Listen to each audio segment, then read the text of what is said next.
Assalamualaikum warahmatullahi taala wabarakatuh. Nama diberi Khadijah Fasihah binti Abdullah. Nombor kad matrik 079996.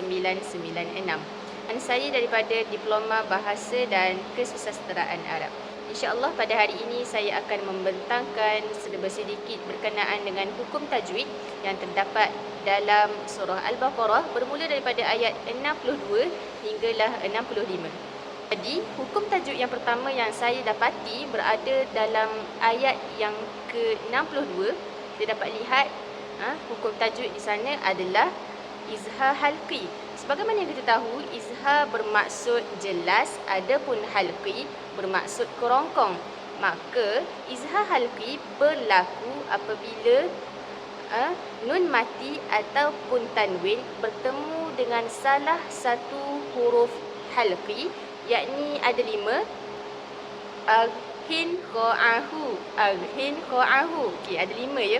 Mari kita lihat contoh ayat yang berada dalam surah Al-Baqarah. Kita tengok pada kalimah man amana. Saya ulang, man amana. Bagaimanakah cara bacaan izhar halqi? Tidak boleh dengung dan haruslah jelas. Maka cara baca yang betul adalah man amana, man amana, dan tidak boleh dibacakan dengung seperti man amana, man amana. Bacaan itu salah.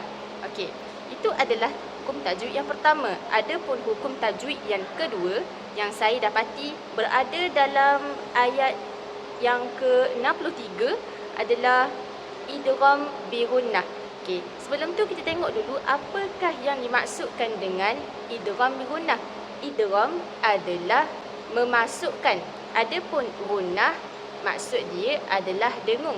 Idgham bi gunnah berlaku apabila nun mati ataupun tanwin bertemu dengan salah satu huruf idgham bi gunnah yang seperti mana kita tahu ada 4. Ya, waw, mim, nun. Yang tadi kita dapat ringkaskan, kita panggil yaumin.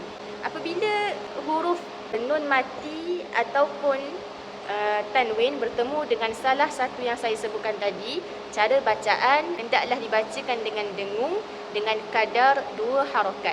Contoh yang dapat kita lihat dalam surah Al-Baqarah ayat yang ke-63. Kita tengok pada kalimah biquwwatin wadhkuru. Okey, biquwwatin wadhkuru, iaitu tanwin pada perkataan biquwah bertemu dengan waw pada kalimah wadhkuru, maka cara bacaan pada ayat tersebut hendaklah kita dengungkan dengan kadar 2 harakat.